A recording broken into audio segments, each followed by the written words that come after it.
We did.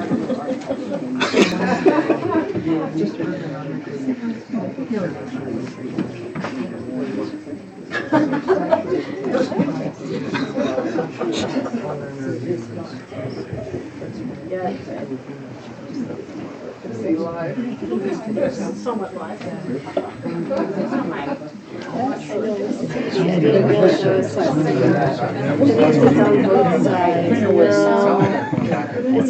It wasn't me. I lay down on seats. What? I think that You're going to give us a request. they, which way? Oh, turn. They don't Oh, I want see. me. They want me to carry them elsewhere and then scatter them. That's what I'm thinking. Okay. And don't move. We're trying to get me. Don't move. Don't change your expression. Darling's back. Well, there's that, but you can also physically be really more. Because your worst case would be. Yeah. I don't know, we don't have one there. I know. Get co-legislated. We close the rank. Oh, I mean, there's an E on the end. Are you going to move it all to your left? Yeah. Really? Not really? Okay. All right, we got half of you. Thank you for your cooperation. More is better than more dollars.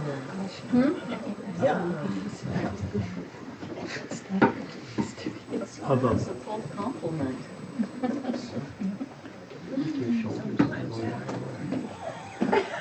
Maybe next lifetime.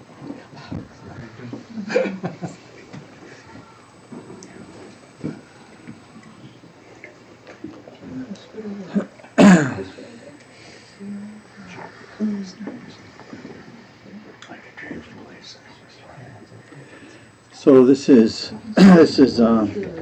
our time for an open conversation, and I would like to seed that conversation. Yeah, can you get the mic? Does that make a difference?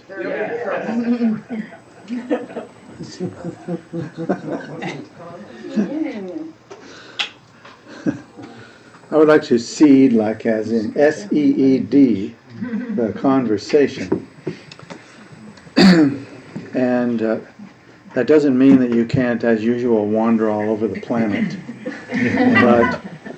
But it, nonetheless, I'd like to just put a little puzzle in front of you. So, before we started our shamatha, calm abiding practice, I said a couple of things about what we call bodhichitta. Now, bodhichitta, just to reiterate for those of you who don't know, if there's anyone who doesn't, it really has two parts. One is that we intend through our meditation practice and by any other means available to attain complete awakening, which in one sense is really easy to say what it is. It's really the kind of the recognition of the nature of one's mind, and that recognition is stable. That's a good start.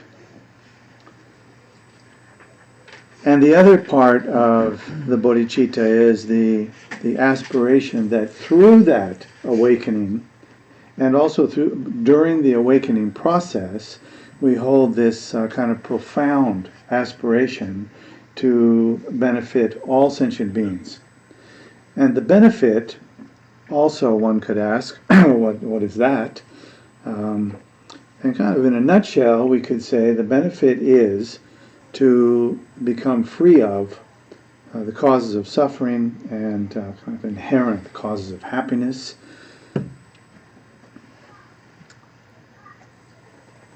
And since this bodhicitta is really the very core practice of the Mahayana, whatever practice we're engaged in, we're meant to have this as a foundation, a kind of a background piece of our practice. And in many of our practices, it is the main part of the practice. So it's important to understand the role of bodhicitta. Now, having said that, I would like to challenge you. Smiling. It's a good sign. I would like to challenge you. Do you ever wonder, while you're sitting, engaging in the practice of calm abiding, irritated with yourself or your own mind, with all of the distractions that are arising, the thinking, the emotional reactions, the memories, the personal stories, all of these things bubbling while you're trying to just be still and settle the mind? Do you ever wonder how that could possibly benefit anyone else when it feels like it's not even benefiting you? And that's my challenge. What is that? We are certainly not the only ones who have that experience. So is there anyone who isn't having that experience? Since it's the core practice of Mahayana, it seems imperative that we understand what we're doing and as much as possible how it works.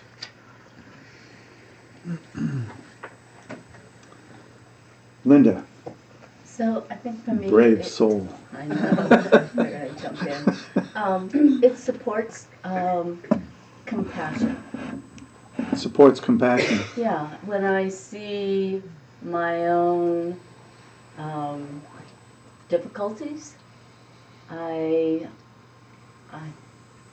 opens my heart to when I'm with other people, and maybe they're doing something that I would like to jump to an evaluation of as,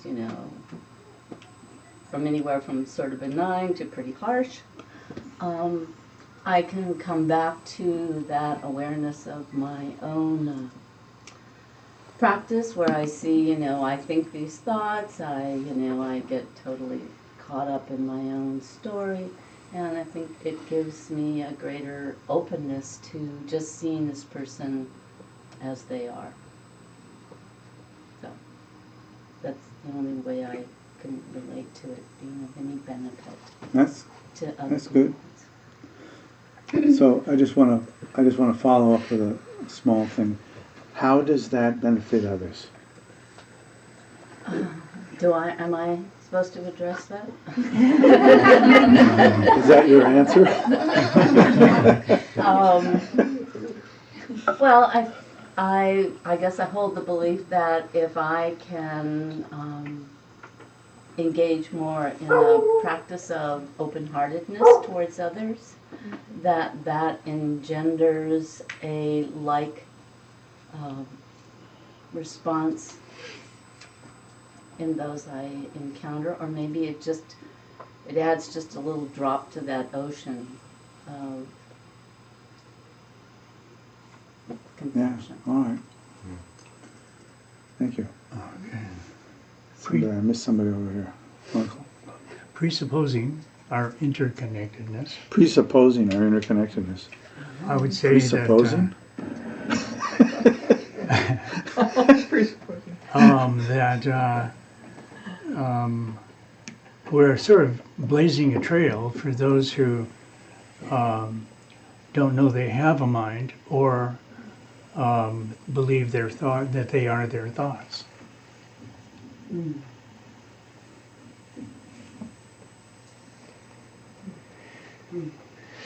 So I want to ask again the same question. So it's sometimes it's easy for us, not always, but sometimes easy for us to see how we benefit from this. But how does that benefit? Well, we're looking Others. at the mind and realizing we're not our thoughts. So we're opening a way for others to realize that they have a mind and they're not their thoughts.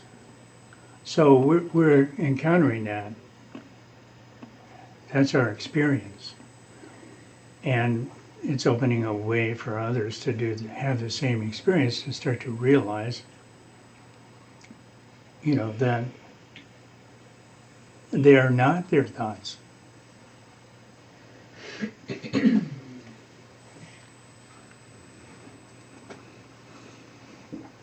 Okay, for now, yeah, good. I don't know. This is.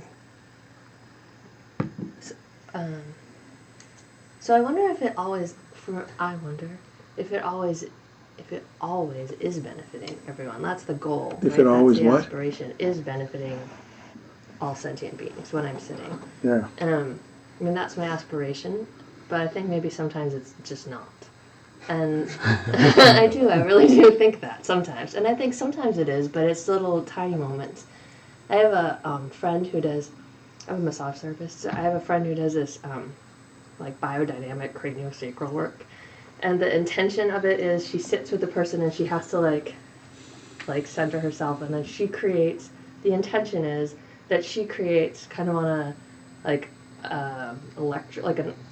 an energetic level, right? A resonance that person can then fall into, and they can sort of they can resonate together, and there's all this kind of like sympathetic, parasympathetic nervous system, but she's just sitting there with you in a room, and she's learning, and I've gone to her a bunch of times, and it's, I mean, it's remarkable. It may just be, who knows, there's a million ways to discredit it, but it's remarkable the like physical effect of it, that in my experience. And she's just sitting there, and I'm just sitting there, like, we're just in a room together.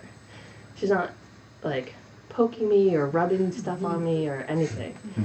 So I feel like that's a thing. I mean, that to me feels like a real thing, and it's a limited thing, limited in space. And I imagine that you could potentially develop that in such a way that you could have that kind of thing. You could create a resonance that people who they're not like lying there next to you, could fall into and resonate with. I don't think I do it very often at all, but that's what I imagine when I imagine how that could potentially work. All right. Thank you. Two things occur to me. One is that what's the most important thing is our intention, where we place our mind, where we want, where the intention of the process goes. So whether Speak a little louder, Karen. what any kind of reason, the intention is the important thing, and the results, they are what they are, and the practice is not to be attached to the results either. But so the attention is the central importance. And the other thing that occurs to me is the 100th monkey effect. Like, we're all monkeys meditating here, and that if enough of us have this intention, we somehow influence the greater whole. And I know it's a scientific fact, this 100th monkey effect. And I don't know if we know how it works, but it does.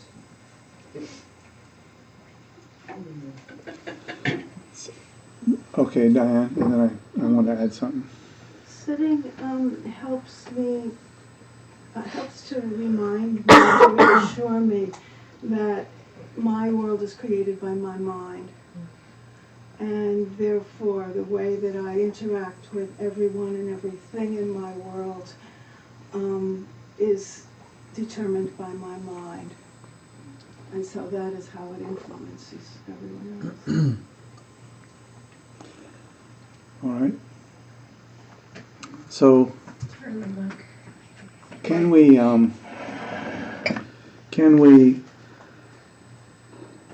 add to this a further requirement?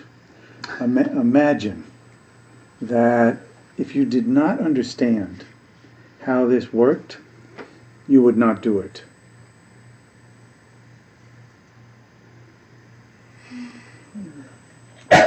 Which is actually the majority of the people who aren't sitting in this room at this moment or sitting somewhere else engaging in it.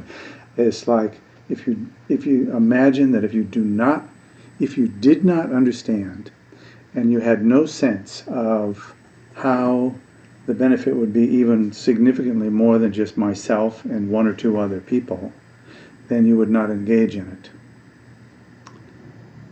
So what I'm asking is, can you make a case for the larger benefit, not just the people in a community like this, but beyond that?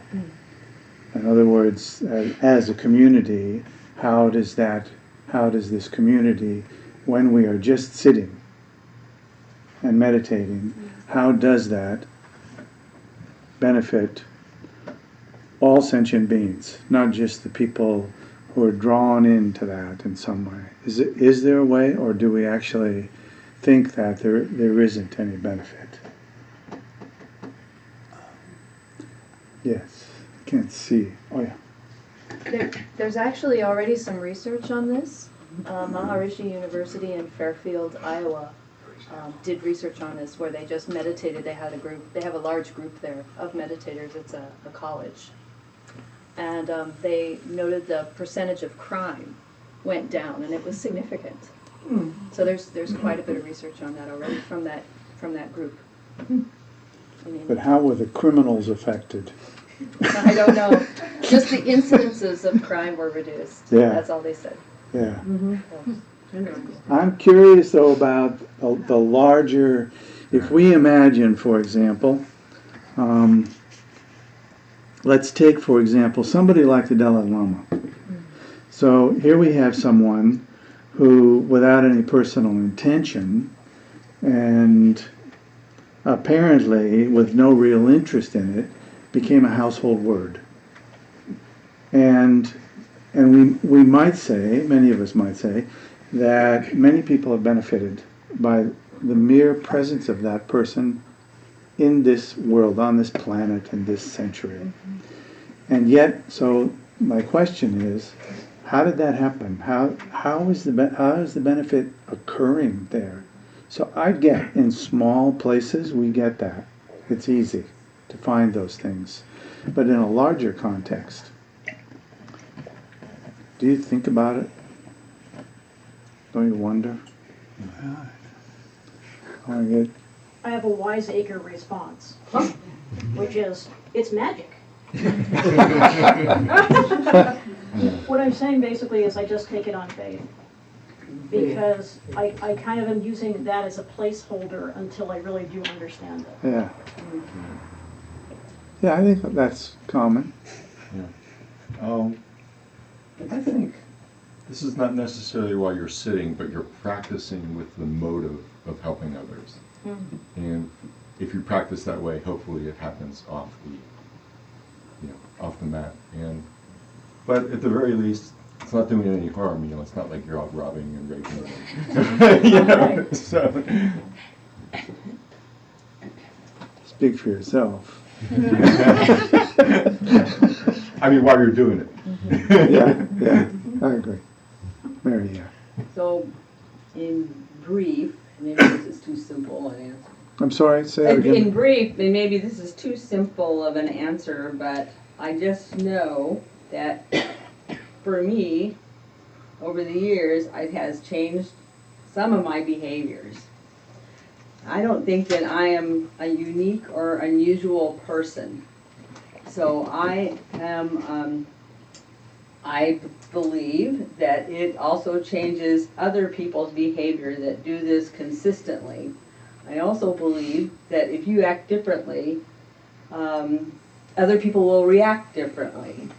So I do believe that it benefits others. I don't always see it, but I do see it sometimes, and I guess I don't know if that's what you're what you're getting at, but for Yeah. me, that's my view. Yeah. Yeah. I think it's the materialistic approach is important because no matter what we say, we all have a real connection to that whole thing. Or we have a connection to just to go there for a moment to the magic. The problem with the magic is that when things don't work, we don't say, oh, this is magic. We say, it doesn't work. And then we just stop doing it. So I think that the actual, almost like the physical connection, the material sense of like, I see how this works. An example, for example, would be someone who had serious anger issues, let's say, and for most of their life, and then they're 30 or 40 or 50 years old, and they take up a very serious practice, and over a long period of time, like 10 years before anything's noticeable and 30 years before there's really a transformation maybe, but nonetheless it happens and others witness it. And so they are affected by witnessing something that actually they didn't even have the issue in the first place. So I think that's kind of the materialist thing, is to say, I can see it, and others see it, and so there's a kind of confidence that comes from that, even though we may deny that we're particularly interested in the materialist aspect. It's very hard to deny that for us because we actually are so embedded in it. Right. Yes. What's your name? Tuolumne. Thank you. Okay, thank you. So with the premise that there is one universal mind, or we are all one, this is the premise that I'm thinking about and operating on, that we are all interconnected. And whether or not we're sitting in a room, or we're with the Dalai Lama, or we're wherever we are, if we have the consciousness of that, then that puts the seed in everything. So if my mind, for example, when I'm sitting here, if the mind is wherever it is, not on the breath, but in its story, and I wake up and then remember to tap into that one connection that we all are, and that brings calm abiding in that 1 second. That's what I think this is all about, for me. It's good. Most of what you said is also in accordance with what the tradition is about. The one piece that's missing is the one mind. We don't have a kind of a philosophical position that there's one mind. We actually more have a philosophical position that there isn't one mind. That also, not that we each have individual minds, but rather that effort to kind of congeal some understanding there is not generally considered a fruitful approach. The interconnected piece is definitely a piece of the puzzle.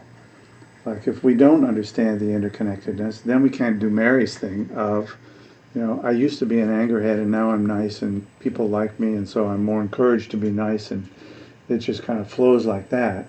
That interconnectedness clearly is helpful to understand. Anyway, just to complete. Thank you. Karen, this is yes. a point that I've wondered about, because we all have Buddha nature. We all have that potential. So that is what we have in common. And that I consider the one mind. So I think it's all somatics to me. And I think the Buddha nature, our Buddha nature, is what connects us. And what we all have in common.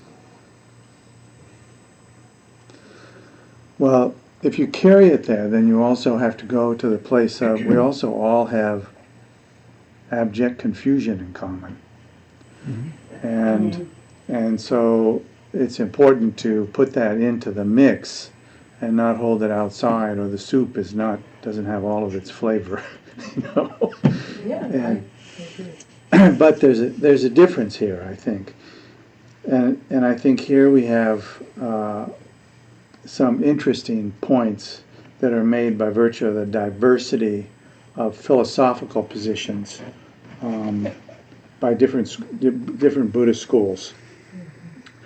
You cannot talk about exactly what we're talking about except in a relative truth manner. And if you step out of that place and you think that you're now going to speak about the ultimate, you actually have brought the ultimate down to the relative. So it's literally impossible to get out of that. And I think a lot of our speech sometimes is an effort to actually understand conceptually. And in a way it's totally understandable. It's not evil in some way. But it's also helpful to see that going there leads us into another dead end. So that's why I think it's good to say the two things that I personally appreciate about, again, the philosophical position is we don't say there's one mind. We also don't say there's more than one. So as I remember Khenpo Tsultrim once said, the moment that you say there's one mind, you have inferred two. That you can't have one unless there's also two. Otherwise, one has no meaning. You're making it. You don't want to make that distinction, but that's what happens, and therefore it's better just to put the whole thing aside at a certain point, and that also is impossible. So just to acknowledge the conundrum that we find ourselves in. To completely put it aside is to never even broach the subject of a very important piece of any profound spiritual tradition. You must have a sense and an understanding of the ultimate. And that understanding needs to be experiential, not conceptual. But most of us get our first sense of it at all through a conceptual door that we go through, right? And so that becomes an issue. And sometimes, maybe often, we mistake that conceptual understanding for the real thing. And then it takes some time to shed that piece. That's just all of the flotsam and jetsam of the river of engaging in these things. So I don't have any real big issue with it. I have a little thing. You were talking about the Dalai Lama and how the Dalai Lama basically influences a larger, apparently quote-unquote larger space. But I think it's all about whatever comes in this particular moment within our realm.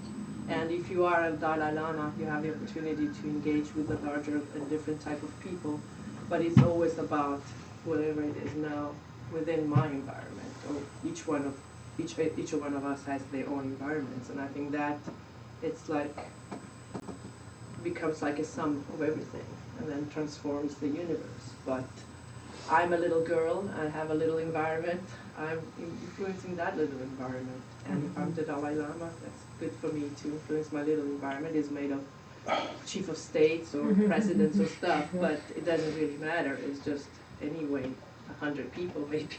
So that's my view of transforming. It's just as long as I work in whatever I have here and now to deal with, that will transform the environment that I have and each of these people. And maybe I'll get the person that's important enough to influence larger environments. But it doesn't really matter, I think. We're just exploring it. I don't think that we're going to go into some deep place with it. But I think the question of how do I work with this key approach in the Mahayana, which is what we're all practicing here. How do I work with it in such a way that I personally can feel inspired by it, for example, how long can you do the practice if you're not inspired by it? And one of the inspirations is really meant to be that every time you sit down and practice, you are bringing something good to uncountable beings. And personally, in the last 40 years, I have found it difficult to reckon that with just a kind of obvious understanding of things.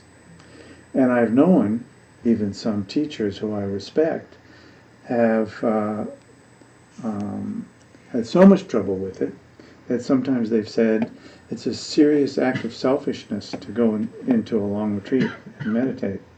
And yet the tradition really doesn't honor anyone more than somebody like Milarepa, as someone who actually, before the end of his life, had a lot of contact with individual people, but for a long period had almost none.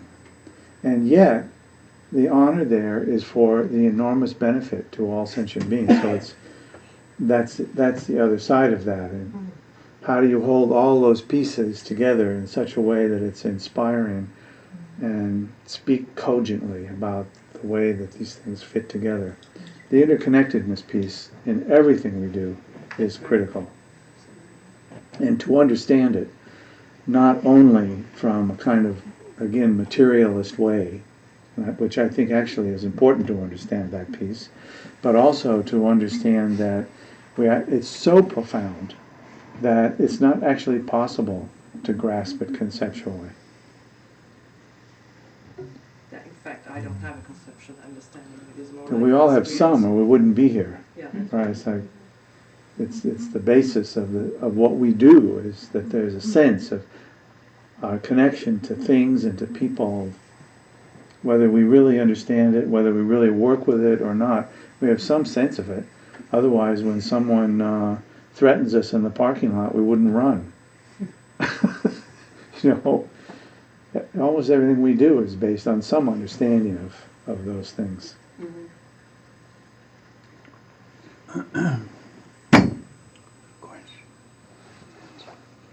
I would add something. It's time for a beer.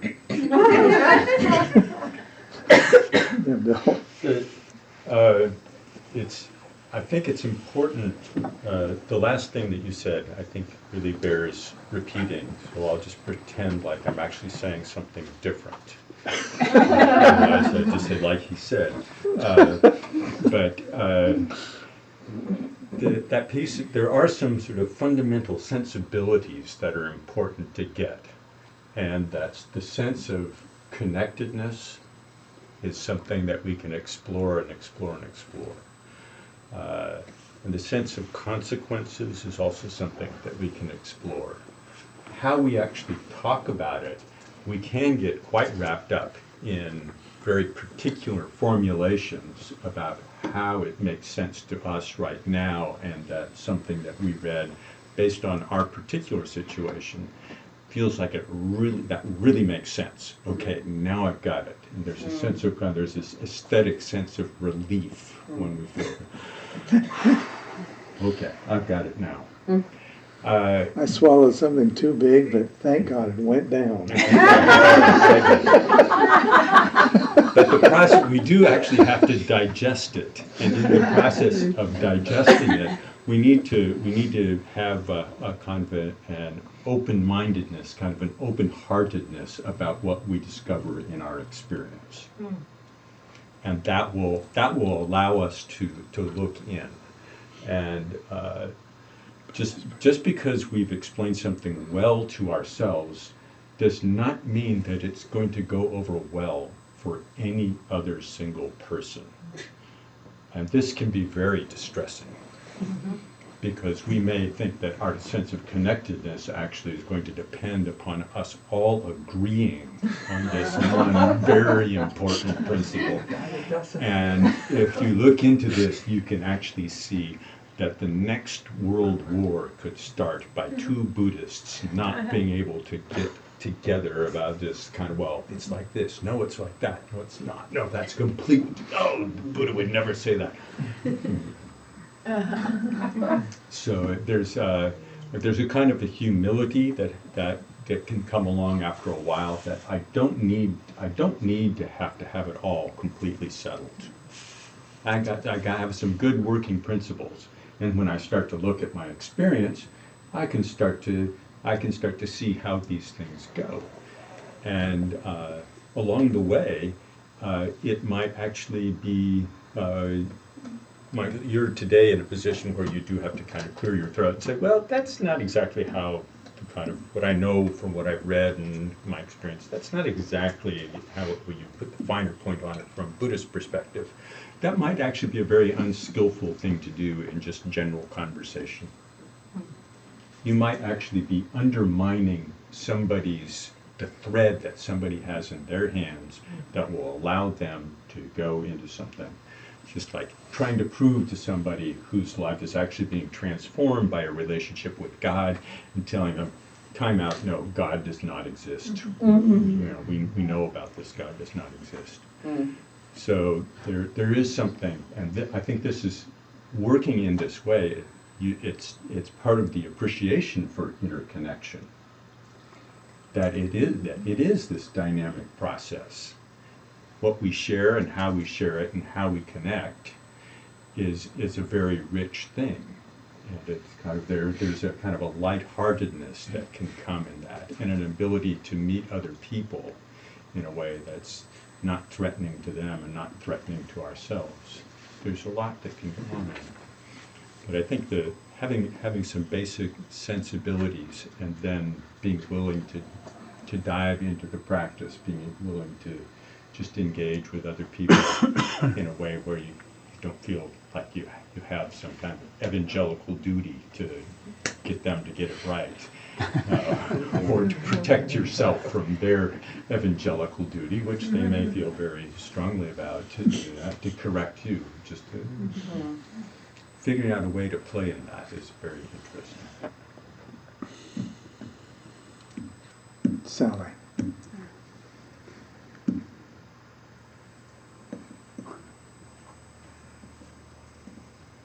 So I have two thoughts. Two thoughts. And counting.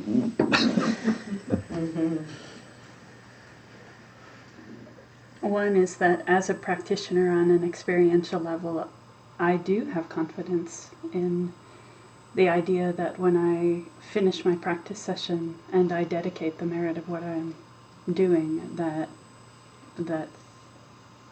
through the power of our fundamental interconnectedness, that in that moment it does actually touch and affect all sentient beings, which I recognize is the magic part. And you can't really convince somebody who is not a practitioner, who has not had that experience, that's right. It was years of aspiring, of thinking, I'm supposed to say this thing at the end of my practice session, and thinking, this is stupid, I don't believe this. And gradually moving to, it would be kind of cool if that were true. And, I don't actually think it's true, but I hold the wish that it might be true, like kind of working it in that way to come to a place where it actually feels to me like that is true. And that connects to the second thought, which I'm mostly stealing from Jeff, I'll confess. We wish to do something good in the world. We wish to be able to make change on a deep and lasting level. And in order to do that, we need to correctly diagnose what the problem is. And Buddhism would say the problem is that we live in confusion. That we have confusion about who we are, and we think that we're separate. That we all long for happiness, we all long to avoid suffering, and we think we can do that by walling ourselves in and controlling, making our context small and controlling all of the circumstances around us. And if we just stop and look at that for even a minute, you can see that is not an effective solution, that we we are connected and we do affect each other, and we affect each other when I'm at home with one other person, when I'm here, when I'm looking at political issues or social issues in my community, in my country, in the world at large. Like, we can see the way that our confusion, like, I think about hunger, and I think, so when my smallest context is, I'm hungry, I'm going to get food, now I've fed myself, that's great. Or my slightly larger context is, Jeff's at home with me, he's also hungry, I'm going to make something that's good and wonderful for both of us. And then maybe I manage to look around my community and see there are a lot of people here who are hungry, and I go to the soup kitchen and I donate, or I give my labor, and I think, well, those people are now less hungry. But then maybe that makes me think about what's our national policy on how food gets moved around, and why does food end up in some places and not other places? And so then maybe I take action on that level, and maybe some change happens there, and then that causes you to think about bigger contexts, like, oh, there's food all over the world and there are hungry people, and who makes these decisions? How does it happen that there's enough food on the planet and yet some people go to bed hungry every night? And so then you think about that bigger context, and all along through that process, the force that is allowing us to move through our lives every day and not think about the biggest possible context and the greatest possible change is that confusion, that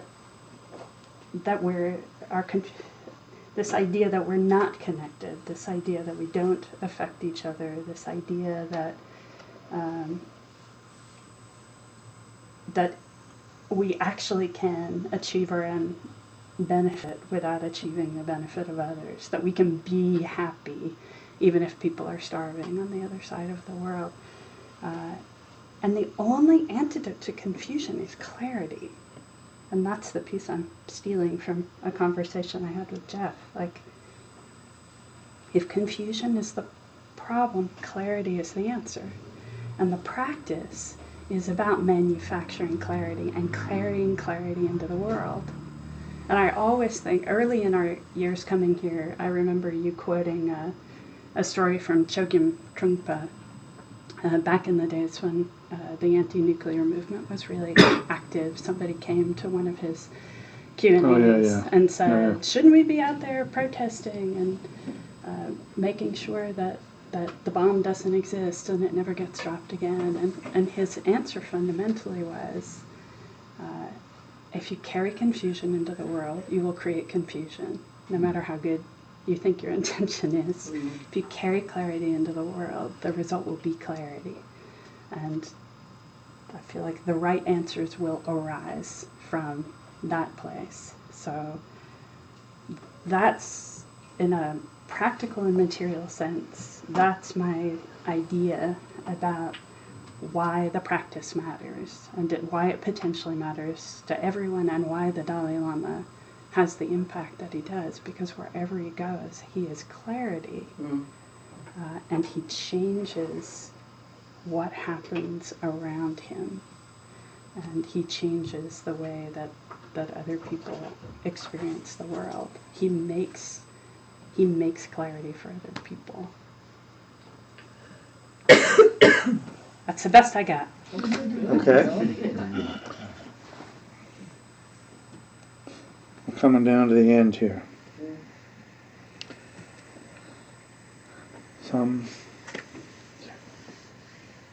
So, I don't know if this is right thinking or not, but as I get older and thinking about death and how my time is limited, I mean, I don't know how limited it is. So the benefits of my meditation, does it carry into the next rebirth? that's, that's where my mind kind of goes. So I guess that's a question. The benefits that I'm doing now, will that carry to future generations and to rebirth and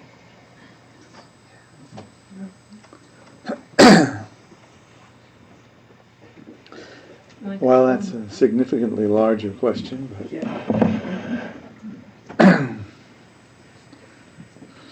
but maybe from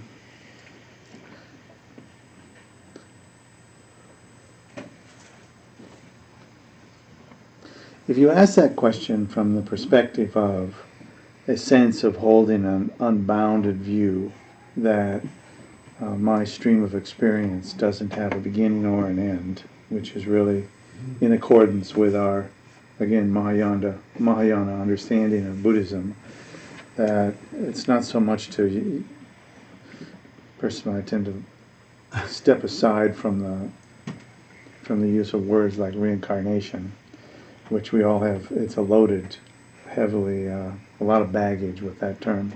But where there's not a lot of baggage is a kind of no beginning, no end to the stream of experience, which at least makes us wonder something.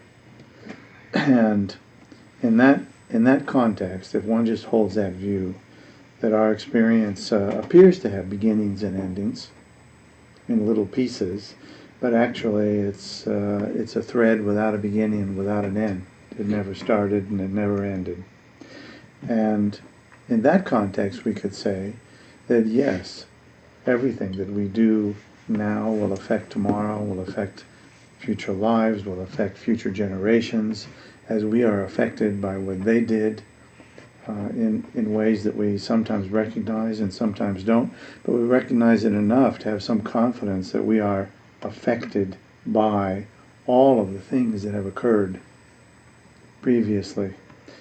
And I think if we want to step even outside of that, we could say, and we're also affected already by all of the things that will occur in the future. Just so you don't have too much clarity. It's a dangerous thing. So,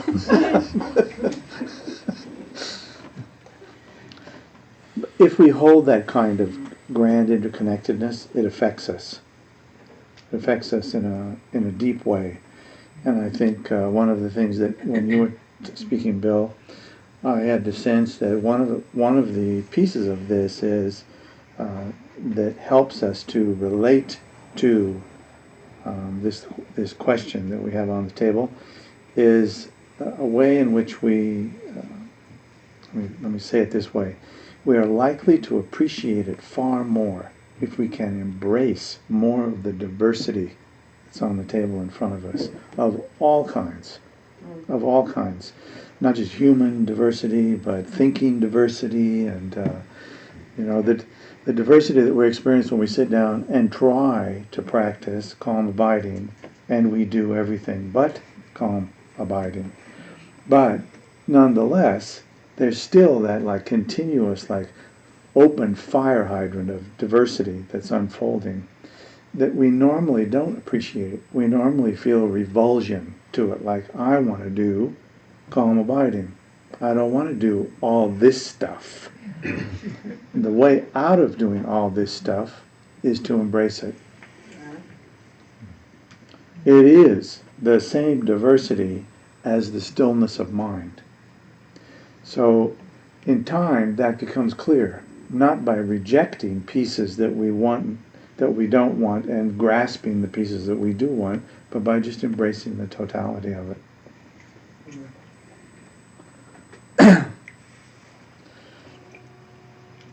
And since that's honest, when we do that, when it's difficult, it's honest, then we also establish a kind of honest relationship into the future. We kind of give that a momentum into the future.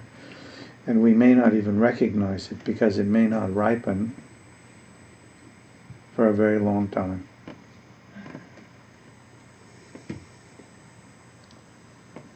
It's the best I can do. And anyway, the bell's going to ring in a second, so It just did. Oh, it did?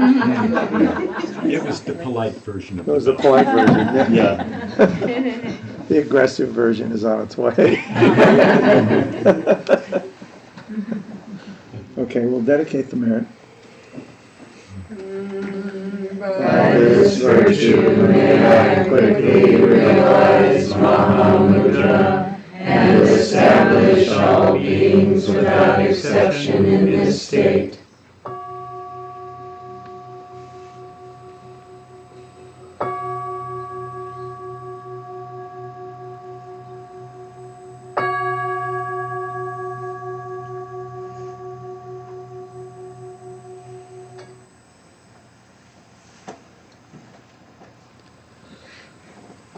Thank you. Very nice. Are there more announcements? Yes, one more. And in a certain way, it's, I will just segue right from the theme of how on earth does this sitting connect to the benefit of beings? Because I was actually thinking of that question this morning because we just got news that the dates for Ringu Tulku's visit are now confirmed. He'll be arriving on the day before the Friday of the Thanksgiving weekend. So the day after Thanksgiving. There is a more articulate way to say this. Need to rely on the diversity of what's around. Embrace the diversity, yeah. So the day after Thanksgiving, Ringu Tulku will arrive, and the theme that I was hoping that we can have him do for a weekend program was something on the union of relative and ultimate bodhicitta, and the question of how is just sitting here connect to bodhicitta is certainly one of the key elements, one of the questions that's connected to that. So he'll be here from Friday after Thanksgiving and leave on Thursday in the coming week. Wow. We now have Nice. to get to work Yeah, and figure out exactly how we're going to take advantage of that time. But it's now official, so thank you very much. Yay. Yeah, great. Fantastic. Thank you for your work on Yeah, thank you. really good. Do you read this is really good.